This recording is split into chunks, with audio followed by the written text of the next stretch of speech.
Hey guys, so I wanted to do a hidden door bookshelf critique video on the bookshelf that I made. If you haven't seen that video yet though, you might want to watch that first before watching this. So there are a ton of different options for building these things, and they all come down to personal preference and the amount of space you have to work with. For my project, I had to have the door swing outwards because swinging in toward the stairs wasn't an option because of the ceiling. But for this video, I want to cover some of the things that I would change on my bookshelf door if I were to do it all over again. I attached a lip to the front of all the bookshelves to prevent books from falling out when you swing the door open and closed. But in retrospect, I would change my design a little bit and cut the shelves themselves just a little bit short so that I can then attach a piece of wood on the front of the shelves, kind of like a face frame. This would eliminate the crack in the shelf face and make for a smoother look. 2, when the bookshelf swings closed, the hinge side rubs up against the door frame, and over repeated use this has caused a wear down on the paint. Now I'm not going to go back and change the face of all the shelves, but I will go back and sand the door frame down and the edge of the bookshelf down so they don't rub anymore. And D, the bookshelf doesn't fit the door frame perfectly, so the upper left corner bows out a little bit.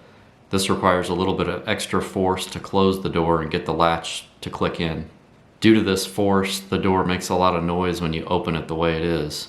I mean, listen to how loud this is.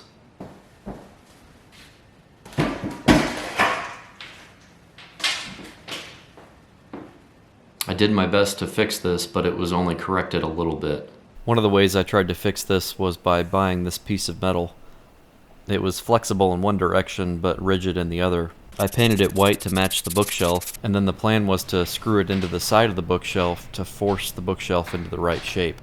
In the end, however, I realized that it was still flexible and did absolutely nothing to correct the problem. So then I started thinking maybe I just needed a stronger piece of metal, such as this one, which is made for welding. I took the miter saw outside because of all the sparks it would throw, and then used a metal cutting blade to cut through it.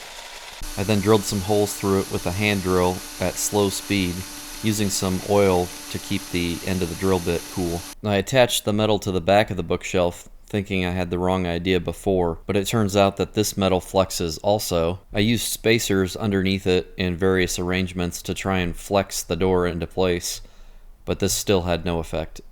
Now, the bookshelf also drags across the floor a little bit.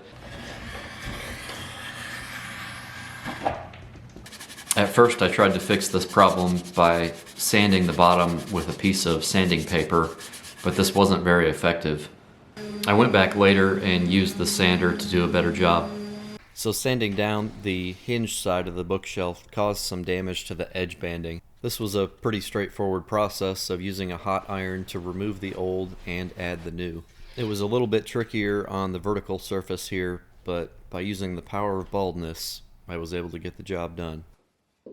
So at one point while I was working on this video, the steel wire in the bookshelf actually broke on me and locked me out of the basement.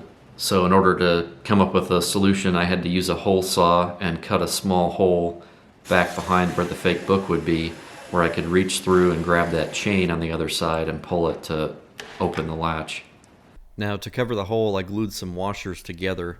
I then glued and clamped the washers over the hole and fed the steel wire through it.